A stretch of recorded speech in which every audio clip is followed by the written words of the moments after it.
ኢማም አህመድ ኢብራሂም አህመድ ግራኝ።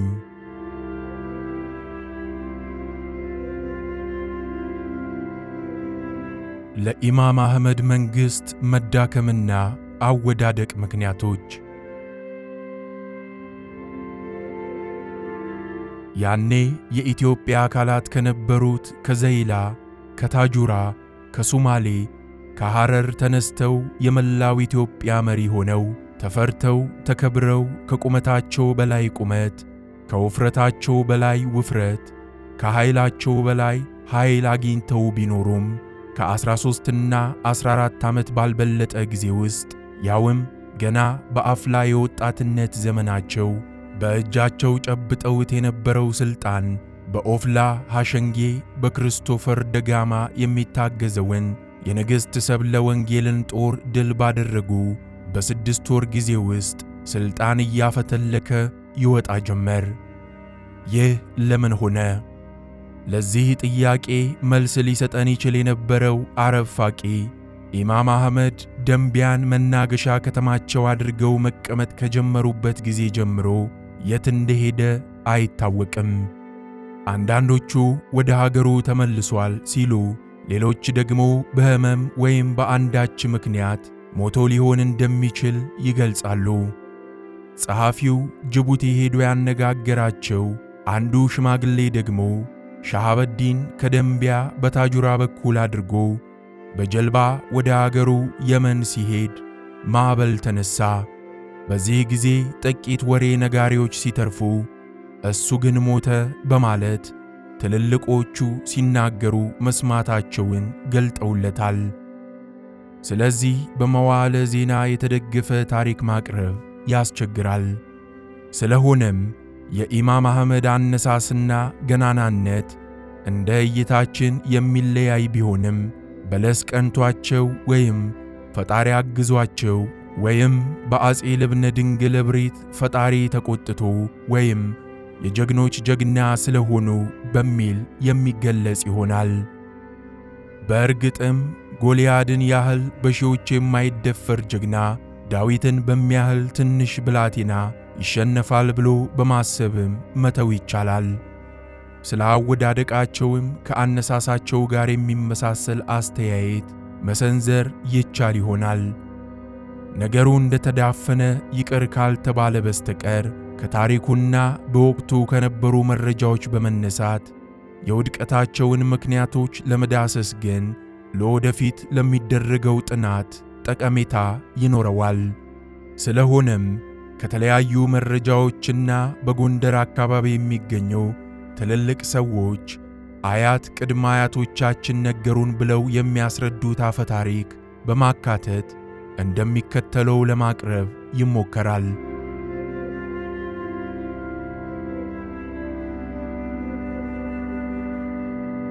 አንደኛ፣ ምርጥ የሰራዊታቸው መሪዎች በጦርነቱ መሞት። ኢማም አህመድ ኢብራሂም ሐበሻን አንድ አድርገው ለመግዛት ሲነሱ ከእርሳቸው ጋር ወቅቱ የወለዳቸው ጀግኖችን ከጎናቸው አሰልፈው እንደነበረ ይታወቃል። ለነዚህም ጀግኖች የኢማም አህመድ ሕመማቸው፣ ደስታቸው ደስታ፣ ሐዘናቸው ሐዘን ነበር። እነዚህን ጀግኖች ከሶማሌ እስከ ባሕረ ነጋሽ፣ ከታጁራ እስከ ከሰላ፣ ከሰሜን እስከ ደቡብ ሲሄዱ ያልተቋረጠ ጦርነት ገጥሟቸዋል። በእነዚህም ጦርነቶች ብዙ መተኪያ ያልነበራቸው ጀግኖች ሞተዋል። የወሎንና የትግራይን ተራራማ ስፍራዎች አቋርጠው ሲያልፉም ከአፄ ልብነ ድንግል ደጋፊዎች በቀላሉ የማይገመት ፈተና ገጥሟቸዋል። በተለይም ከትግራይ ወደ ጎንደር ሲያልፉ በርካታ ሰራዊት አልቆባቸዋል።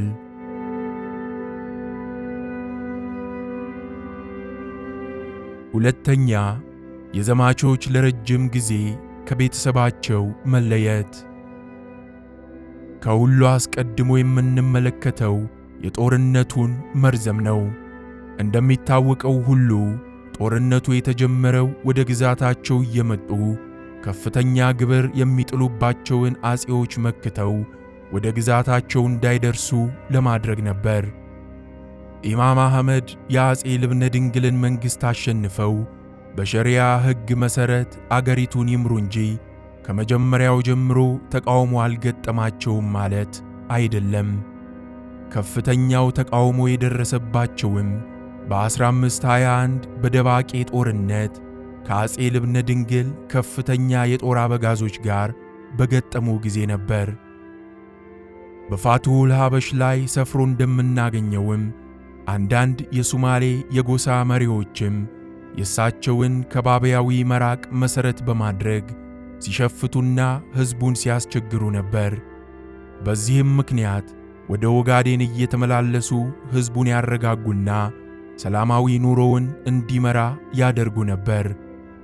ለምሳሌ ሐረቦን የተባለው የመሪሃን ጎሳ ተጠሪና የሐበር መቅዲ ጎሳዎችን መጥቀስ ይቻላል። ተርሚንግሃም ኢማም አህመድ ኢብራሂም ስለገጠማቸው ፈተና ሲገልጽ ምንም እንኳን አህመድ በልብነ ድንግል ጦር ላይ ድልን ቢቀዳጅም ዘላን ዘመዶቹን ተቆጣጥሮ ከሱ ጋር የመቆየቱ ጉዳይ የሚቻል አልነበረም።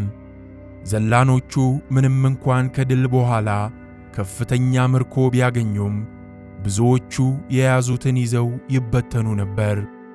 በሌላ በኩልም ሐረር በነበሩት ወግ አጥባቂዎች የገጠመው ፈተና እንዲህ በቀላሉ የሚታይ አልነበረም።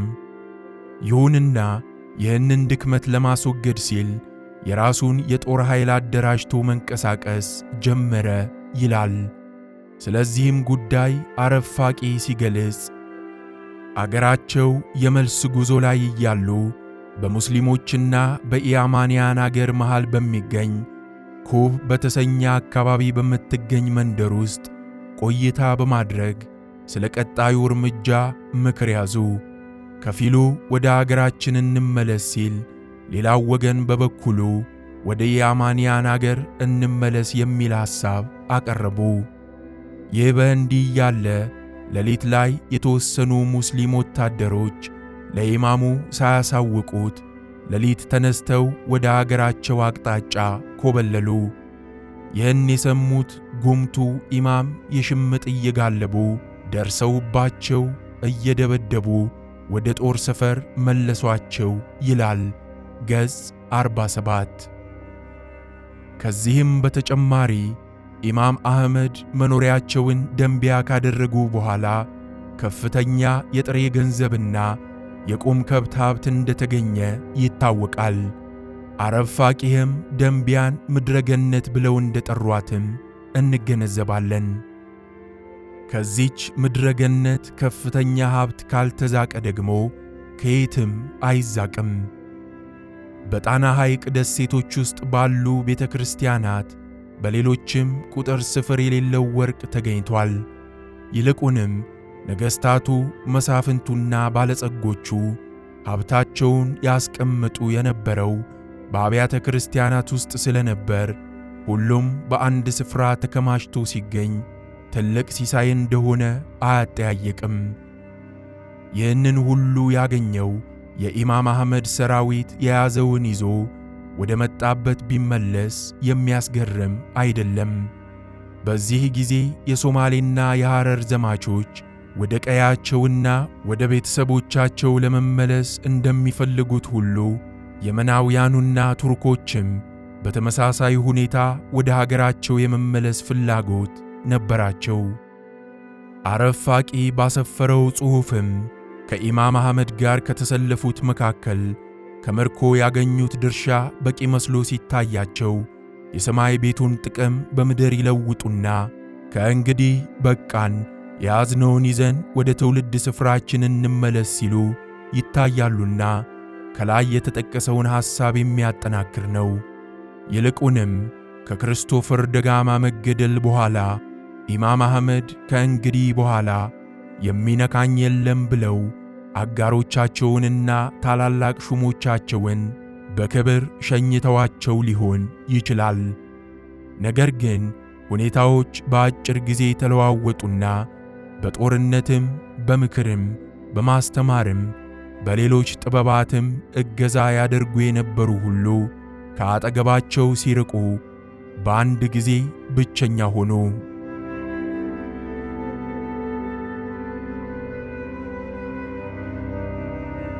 ሦስተኛ፣ የቋሚ ሰራዊት አለመኖር። የኢማም አህመድ ሰራዊት አመሰራረት ከጂሃድ ጥሪ ጋር የተያያዘ ከመሆኑም በላይ በዚህ ወቅት ከሚገኝ ምርኮ ተጠቃሚ ለመሆንም ጭምር እንደሆነ ይታወቃል።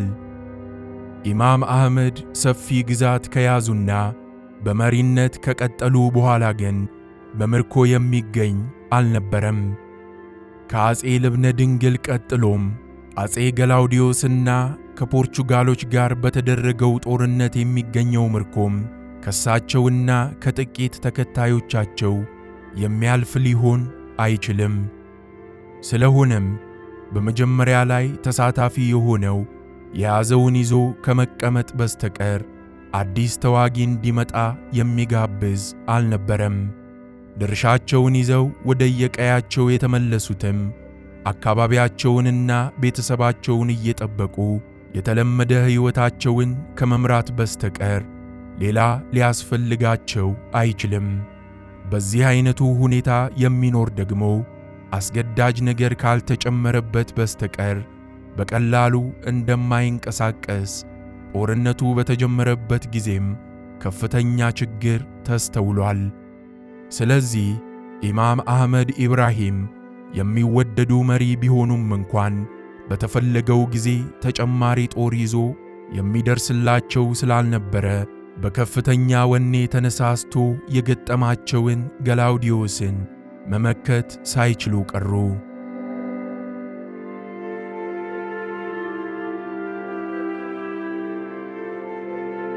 አራተኛ፣ የማዕከላዊነት መዳከም። ኢማም አህመድ ስልጣን እንደያዙ ማዕከላዊ አሰራሩ በእጅጉ የተጠናከረና እሳቸው ሳያውቁ አንዳችም ነገር የማይከናወንበት ነበር።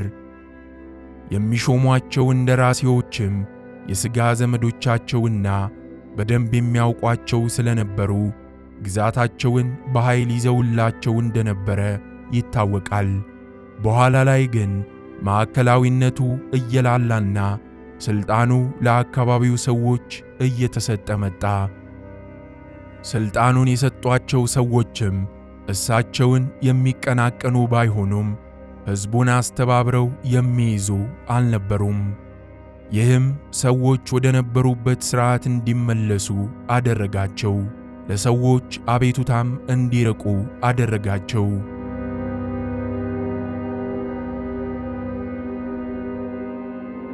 አምስተኛ፣ የግዛታቸው ከሚገባው በላይ መለጠጥ። እንደሚታወቀው ሁሉ ኢማም አህመድ ወደ መሃል አገር የገቡትና እስከ ኤርትራና ከሰላ የደረሱት የአሁኖቹን የሶማሊያ፣ የጅቡቲና የምስራቅ ኢትዮጵያ ሕዝብ አስተባብረው እንደሆነ ከዚህ ቀደም በቀረቡት ምዕራፎች በሰፊው ተገልጧል። ይህም የአፍሪካ ቀንድ የተባለውን አገር በሙሉ ማለት ነው።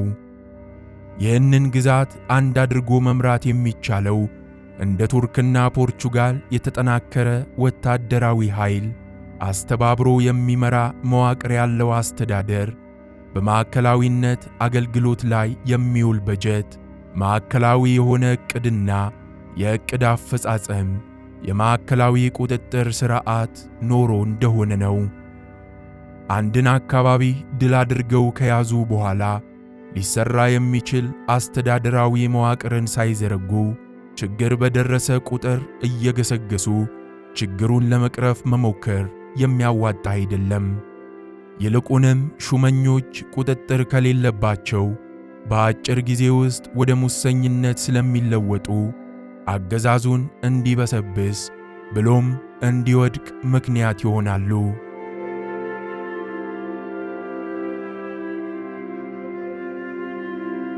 ስድስተኛ፣ የሕዝቡን ሕይወት ለመለወጥ አለመቻል። ሕዝብ ድጋፍ የሚሰጠው ሕይወቱ የተለወጠ እንደሆነ ነው። ሕይወቱ ከነበረበት የማይሻል ከሆነ ግን ማንም ይግዛን ማን ግድ አይኖረውም። ስለሆነም በጦርነቱ ምክንያት ሀብትና ንብረቱን ያጣው የማዕከላዊው ኢትዮጵያ ሕዝብ በ15ቱ የኢማም አህመድ አገዛዝ ዘመን የጎላ ለውጥ ሊያይ ባለመቻሉ ይልቁንም የአፄ ገላውዲዮስ ጭፍራዎች በየመሸጉበት ሆነው ሲያስጨንቁት ከመገዛት ይልቅ ከሚመጣው ጋር መሆንን ይመርጣል። ይልቁንም የተወሰኑ ሙጃሂዶች ሰፊ ርስት ሲኖራቸው፣ ሌሎች ደግሞ ምንም ሳይኖራቸው ሲቀር ከዚህም በላይ የነበራቸውን እንዲያጡ ሲደረግ ይህ ዘመን የሚለወጥበት ጊዜ መጠበቃቸው የማይቀር ነው። ለዚህ እንደ አይነተኛ ምሳሌ የሚሆን በባሕረ ነጋሽና በነበለት የነበሩ ሰዎች ናቸው። እነዚህ ዜጎች የክሪስቶፈር ደጋማ ሰራዊት ሲመጣ እገዛ ከማድረጋቸውም በላይ ገዢዎቻቸውን ሲያስወግድላቸው በከፍተኛ ደስታ ተቀብለውታል።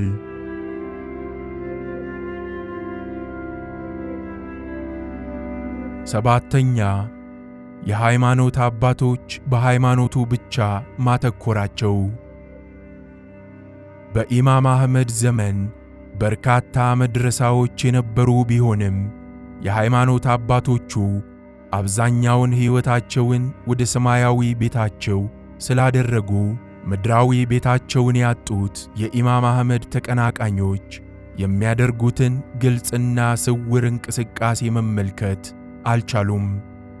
በሙስሊሙ የሚመራው መንግሥት ዕድሜው እንዲቀጥል የበኩላቸውን ሚና ቢጫወቱ ኖሮ ሕዝቡን ማንቀሳቀስ በቻሉ ነበር። አንዳንድ ሁኔታዎች እንደሚያመለክቱትም ትልልቅ የሚባሉ የሃይማኖት አባቶች የራሳቸውን ስምና ዝና ያስቀደሙ ይመስላሉ። ጥቂቶችም ባልጠለቀ ዕውቀት ምክንያት የሃይማኖቱን አስተምህሮት በራሳቸው መንገድ ሲተረጉሙት መስተዋላቸውን ከተዋቸው መረጃዎች ማወቅ ይቻላል። እነዚህ ድክመት የነበራቸው ሰዎች ፈጣሪን ወክለው ሰዎችን ማንነትን ሳይለዩ እየመረቁና እየረገሙ እንዲያም ሲል ድጋፋቸውን እየሰጡ የግል ጥቅማቸውን ያሳድዱ እንደነበር ይታወቃል። ስለሆነም በጥልቀት የሚያውቁት ምድራዊውን ትተው የሰማዩን ሲመለከቱ፣ ጥቂቶች ደግሞ በኢማሙ መንግሥት ላይ አሉታዊ ተጽዕኖ አሳደሩ።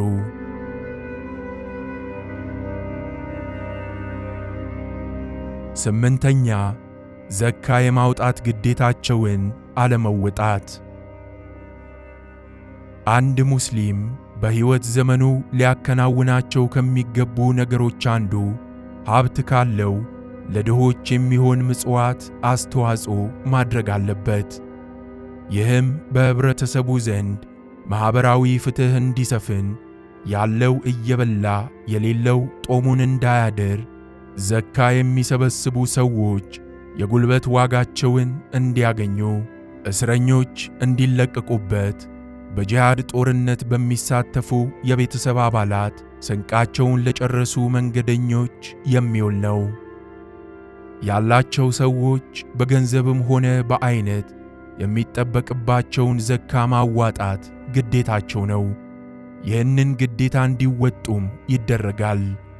ይሁንና ግዴታቸውን እንዲያስፈጽሙ የተሰማሩ ሰዎች የተሰበሰበውን ዘካ ለራሳቸው ጥቅም ያውሉ እንደነበረ ከፋቱል ሐበሽ መጽሐፍ 1 ቅጽ 1 ገጽ 106 ላይ ሰፍሮ እናገኛለን። እነዚህ ሴረኞች በመጨረሻ በኢማሙ ጦር መመታታቸው አልቀረም። በቂ የምርኮ ንብረት ይዘው ለመመለስ ከሚፈልጉትና የተሰበሰበውን ዘካ ለራሳቸው መሆን አለበት ብለው ካመጹት ሌላ ባለመሾማቸውም ሆነ ባለመሸለማቸው ያኮረፉ እንዳሉ ሁሉ በጦርነቱ ሂደት በጣም ዕውቅ የጦር መሪዎቹም ያለመተኪያ አንድ በአንድ እንዳለቁበት እንመለከታለን። በጠላትነት ጎራ የሚሰለፈውን ቁጥር እንዲጨምር ያደርገዋል።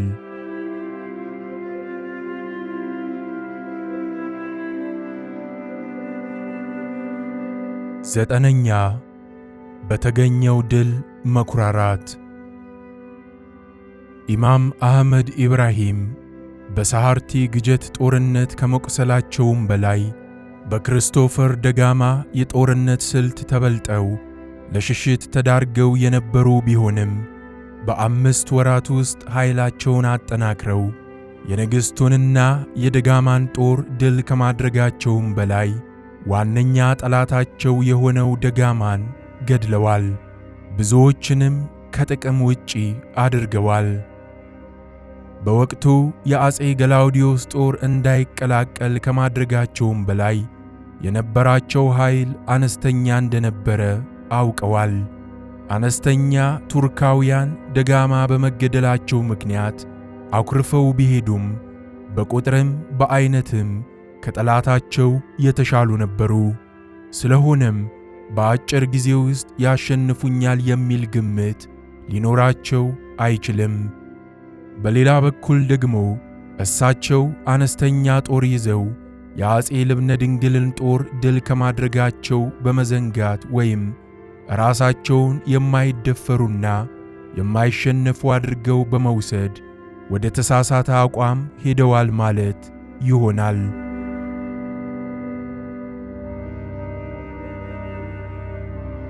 10ኛ ሃይማኖትን በዘፈቀደ መቀያየር።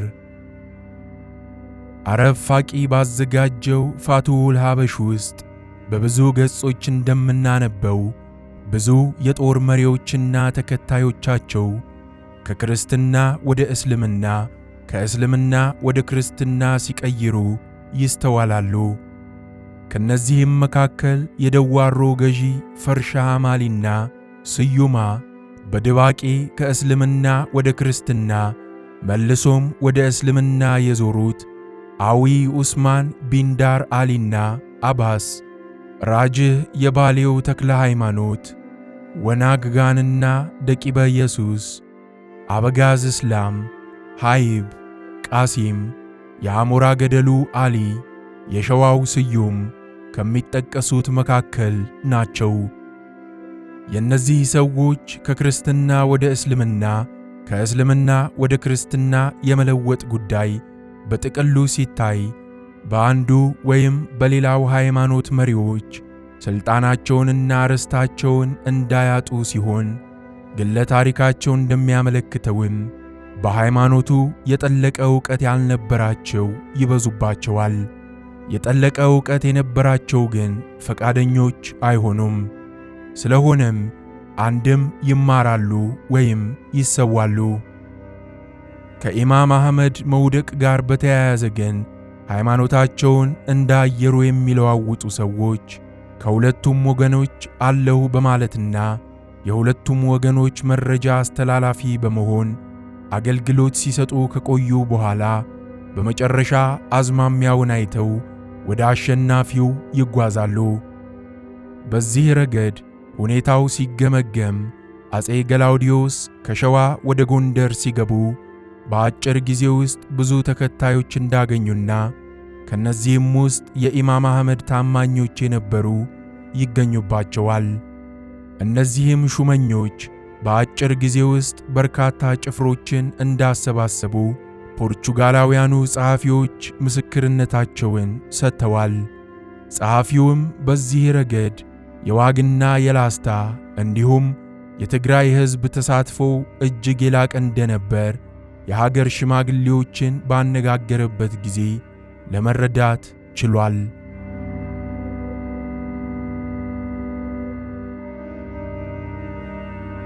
11ኛ የሌሎች ሃይማኖቶች ድጋፍ ማግኘትና ቸልተኛነት።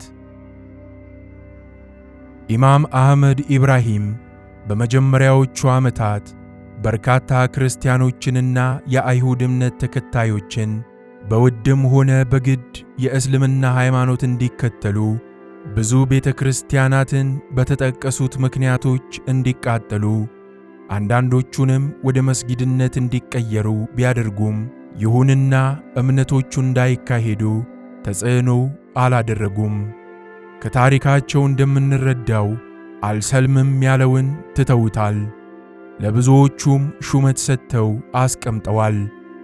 ሙስሊሞች ለሁሉም ሃይማኖቶች ከበሬታ የሚሰጥ ስለሆነም አገር ከተረጋጋ በኋላ ያንን መርህ ተከትለው የመሄድ ግዴታ ነበረባቸው።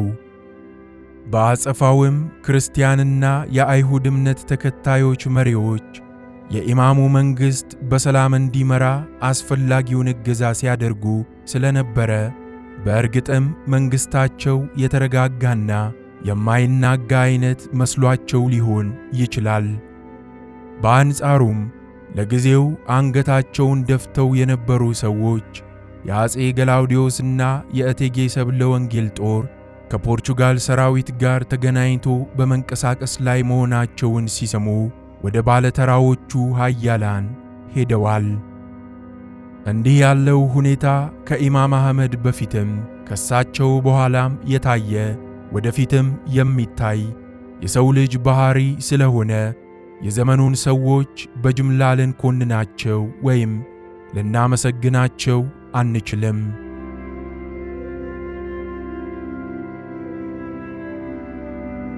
12ኛ የተቃጠሉ ቤተ ክርስቲያን።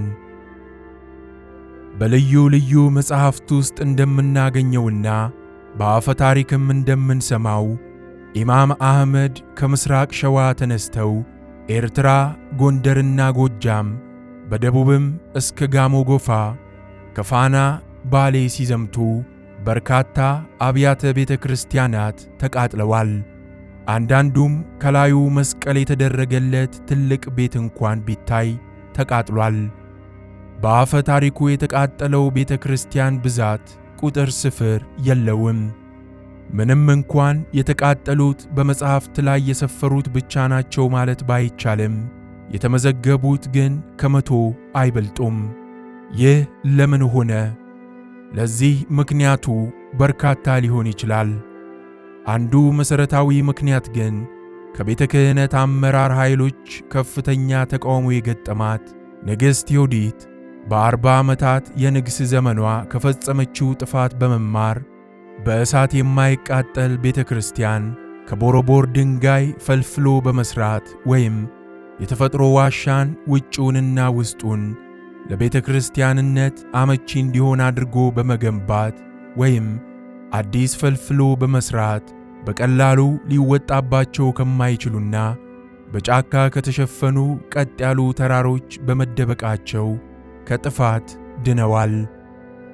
ይህንንም እውነታ ከትግራይ ተራሮች በተለይም በክልተ አውላዕሎ ወይንም አብርሃ ወአጽብሃ በነጋሼ አካባቢ፣ በተንቤን ወይንም አግበና ደብረ ይሳ፣ በአድዋ ወይንም በፈረስማይ፣ በእንዳባ ጻሕማ ወዘተ ተራሮች ተደብቀው የተረፉትን እንደ ምሳሌ መጥቀስ ይቻላል።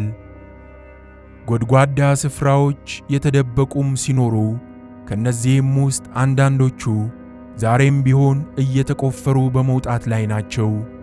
አንዳንዶቹም ደን እየለበሱ እንዳሉ የቆዩ ካለበለዚያም የንብ ጦር አሰልፈው በመዋጋት ቤተ ክርስቲያናቱ ራሳቸው ድል አድርገዋል የሚሉ አፈታሪኮችን እናገኛለን።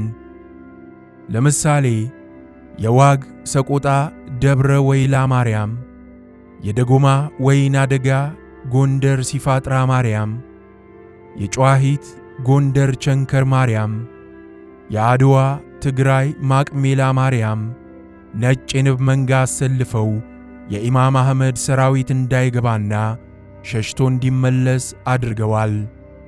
አንዳንዶቹም ተሰውረዋል ይባላል። ወይም አግበ ተራሮች አካባቢ እንዳሉት ገዳማት ወደ ዋሻ ተወስደው ተደብቀው ድነዋል። በኮረም ጨለማ ዱር ውስጥ 44 ታቦቶች ተደብቀው ከጥፋት መዳናቸውን የሃይማኖት አባቶች ይናገራሉ። በመሰረቱ በኢማም አህመድ ዘመቻ ለምን አብያተ ክርስቲያናትን አቃጠሉ ብለን ስንጠይቅ የምናገኘው መልስ ሁለት ነው። አንደኛው የኢትዮጵያ ክርስቲያን መሪዎች ወደ ጦርነት ሲሄዱ ታቦት አስከትለው እንደነበር ይታወቃል። ሩቅ ሳንሄድ አፄ ኃይለ ሥላሴ እንኳን ወደ ጦርነቱ ብቻ ሳይሆን ወደ አውሮፓ ሲሰደዱ የመድኃኔ ዓለምን ታቦት ይዘው ነበር። አፄ ምኒልክ ወደ አድዋ የዘመቱት ብዙ ታቦቶችን አስከትለው ነበር። ጦርነቱ የተሳካውም ጊዮርጊስ በመካከል ገብቶ ሶላቶውን ሁሉ ስላጨደ ነው።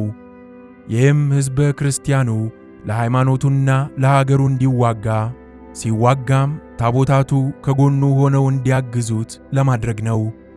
በመሆኑም በታቦት የማያምን ተዋጊ ሲመጣ የተዋጊው ኃይል ምሽግ የሆነው ቤተ ክርስቲያን መጎዳቱ አይቀርም። ሁለተኛው ምክንያት የቤተ ክርስቲያኑን ሀብት አናስነካም ያሉ ቀሳውስትና መነኮሳት መሥዋዕት የሆኑበት ሁኔታም አለ። በወቅቱ ባለጸጋዎች ሀብታቸውን የሚያስቀምጡት ቤተ ክርስቲያን ስለነበርና ራሷ ቤተ ክርስቲያንም ባለሀብት በመሆኗ ለጥቃት ልትጋለጥ የምትችልበት ሁኔታ አለ። ከዚህ ሌላ መሠረተ ቢስ ወሬ ነው እንጂ ኢማም አህመድ ቤተ ክርስቲያን የሚያቃጥሉት የአባታቸውን ገዳይ ለመግደል እግር በእግር እየተከታተሉ ሲያሳድዱት እሱ አለበት ከተባለው ቤተ ክርስቲያን ሲደርሱ አብሮ እንዲጋይ በመደረጉ ነው የሚል አፈ ታሪክም ይወራል። ኢማም አህመድም የአባታቸውን ገዳይ ለማጥፋት ሲሉ ችቦ ለኩሰው ያቃጥሉታል ማለት ነው። በዚህ አፈ ታሪክ መሠረት ኢማም አህመድ እግር በእግር የሚከታተሉት አፄ ልብነ ድንግልን መሆኑ ይቀርና ልቦለዱ አባታቸውን ይሆናል። የአባታቸው ገዳይም አንድም በምትሃት ወይም ብልጥ ስለነበሩ ኢማም አህመድ እሳቸውን ሊገድሉ መምጣታቸውን ሲሰሙ ከነበሩበት ቤተ ክርስቲያን ሾልከው ይወጣሉ ማለት ነው። ይህም ሆኖ ደግሞ ኢማሙና ተከታዮቻቸው ቤተ ክርስቲያን ማቃጠል ፋይዳ እንደሌለው የሚገልጹበትና ሳያቃጥሉ አልፈው የሚሄዱበት ሁኔታ እንዳለ እንገነዘባለን። ከነዚህም መካከል ትእዛዛቸው አልተከበረም እንጂ ኢማሙ ራሳቸው የደብረ ሊባኖስ ገዳም እንዳትቃጠል አዘው ነበር። የሐይቅ እስጢፋኖስ ገዳም መነኮሳት አስቀድመው በመስጋት የፈለጋችሁትን እንሰጣችኋለን፣ ገዳማችንን ግን አትንኩ በማለታቸው በድርድር ድነዋል። ዳሩ ግን በመሰወር ዳኑ የተባሉትም ሆኑ የንብ መንጋ አሰልፈው ሰራዊቱን አሸነፉ የሚለው ገለጻም የሌሎቹን ታላላቅ ቤተ ክርስቲያናት ኃይልና ምንነት የሚፈታተን አስተሳሰብ ጭምር በመሆኑ የሚያስኬድ አይመስልም።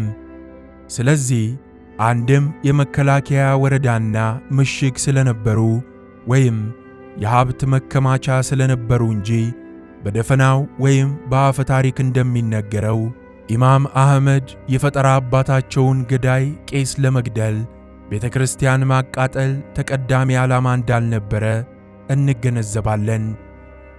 በጽሑፍ ወዳለው መረጃ ስንገባ ግን ኢማሙ በአብዲ ናስር መሪነት አንድ የጦር ቡድን ወደ አዋሽ ምንጭ ማመንጫ ወደ ሆነችው አንደ ቀብጤን ላኩ። እንደ ቀብጤን ከሸዋ ምድር ናት። በዚች መንደር የጥንታውያን ነገሥታት ቤተ ክርስቲያን ትገኛለች። በዚች ቤተ ክርስቲያን ውስጥ በርካታ ገንዘብና ወርቅ የያዘ ግምጃ ቤት ይገኛል።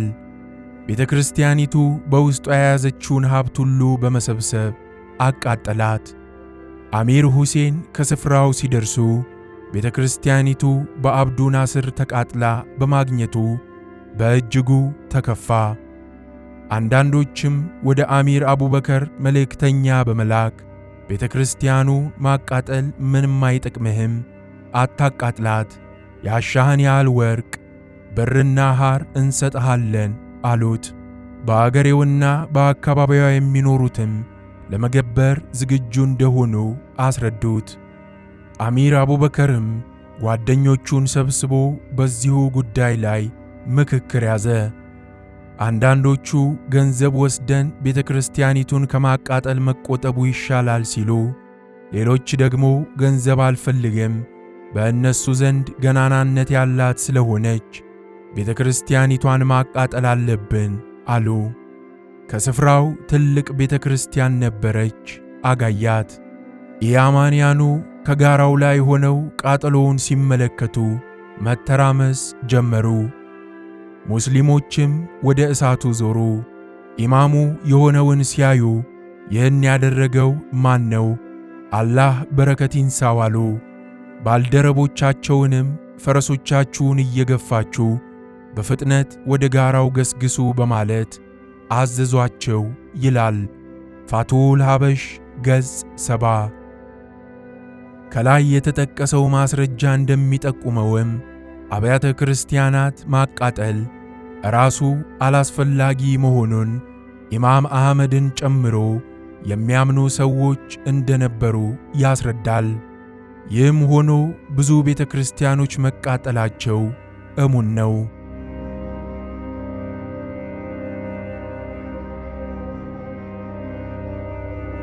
13ኛ በጭካኔ የተገደሉ ሰዎች።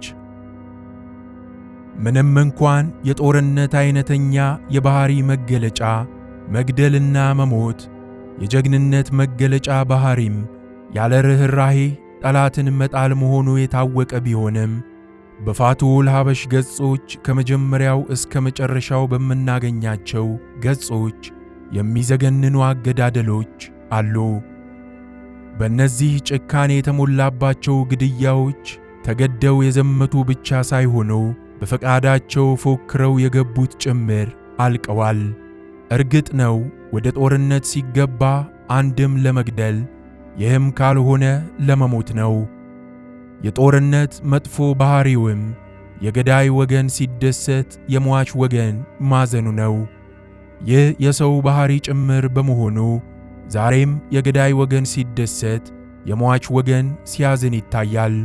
ዘመን አልፎ ዘመን ሲተካ የተደረገው ሁሉ ትክክል አይደለም ለማለት የምንፈራበት ጊዜ እንዳለም የታወቀ ነው።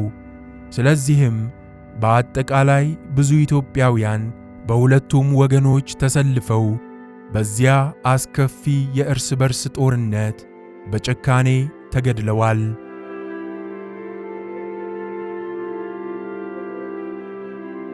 14ኛ የአፄ ገላውዲዮስ መጠናከር።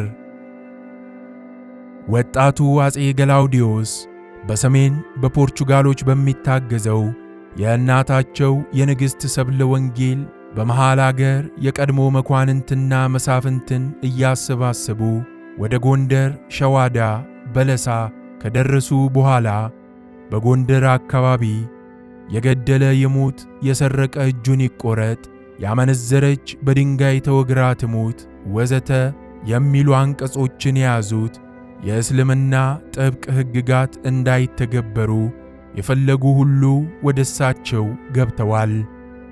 ኢማም አህመድ ሥልጣን በመንፈግ ያስቀየሟቸውም ሁሉ ከድተው ተቀላቅለዋል። ለኢማም አህመድ ጎበዞቹ የጦር አበጋዞች በልዩ ልዩ የጦር መስኮች ሲሞቱ የእነሱን አይነት ጀግኖች አለመተካታቸው ከፍተኛ ችግር ነበረ። በሌላ በኩል ግን በወይና ደጋው ጦርነት ገጾች እንዳስተዋልነው ሁሉ በሰሜን ጃና ሞራ መሽጎ የነበረው የአፄ ገላውዲዮስ ሰራዊት በአጭር ጊዜ እየተጠናከረ በመሄድ ላይ ነበር። ከዚህም ሰራዊት ጎን የትግራይ የዋግና ላስታ ከሸዋ የዘመተው ጦር ከጎናቸው ተሰለፈ። የፖርቹጋሎችን ትርፍራፊ ጦር የያዘው የንግሥት ሰብለ ወንጌል ጦር በሰሜን ዋግ በኩል አድርጎ ሲመጣ ክንዳቸው ፈረጠመ። የዚያው አካባቢ ተወላጅም ጭምር ስለሆኑ ወገንህ ነኝ የምትል ሁሉ ለዛሬ ያልሆንከኝ ለመቼውም ቢሆን አትሆነኝ ብለው ሲማጸኑ አዋቂው ብቻ ሳይሆን ሕፃኑም እንደሚቀበላቸው የታወቀ ነው። ስለዚህ በአጭር ጊዜ ውስጥ ብዙ ጦረኞችን አሰባሰቡ። በሌላ በኩል ደግሞ የኢማም አህመድን ሁኔታ ስንመለከት ጊዜን አይቶ የተጠጋቸው አሽከር እየከዳቸው ከጠላታቸው ጦር ጋር መቀላቀል እንደጀመረ ከዳር ዳር ይሰማ የነበረው ቃላቸው አልፎ አልፎ እንደ ደሴት ጉብ ባሉ ኃያላን የጦር አበጋዞቻቸው የሩቅ ለሩቅ ቅብብሎሽ እየተወሰነ መሄዱን እንገነዘባለን። የአፄ ገላውዲዮስ ጦር በትግራይ በዋግና ላስታ በሸዋ ዘማቾች እየተጠናከረ ሲመጣ የኢማም አህመድ ደግሞ የጦር አበጋዞቻቸውንና ሹመኞቻቸው ትዕዛዝ አልቀበልም በማለታቸው ብቻቸውን እያስቀራቸው መምጣቱን ከሕይወት ምዕራፎች እንረዳለን። በአጭሩ በአይፈርስ፣ በወጂ፣ በደብረ ብርሃንና በደባቅ የነበራቸውን ያህል ሰራዊት ከጎናቸው አልነበረም። የየመኖቹና የቱርኮች ቁጥርም በየጊዜው ተመናምኗል። የቀን ሕልማቸው እውን መሆኑ ቀርቶ የእምቧይ ካብ ሆኗል። በውድም ሆነ በግድ የሰለሙት በውድም ሆነ በግድ ወደ ክርስትና መመለስ ጀመሩ። ሰለምቴ የጦር አበጋዞቻቸው እየከዱ ከተቃራኒው ወገን ቆሙ። በአጭሩ በአንድ ወገን ለ300 ዓመታት ያህል በመሃል አገር አጼዎችና በቆለኛ ሙስሊሞች መካከል የነበረው ችግር በ15 ዓመታት ውስጥ ከሰመ።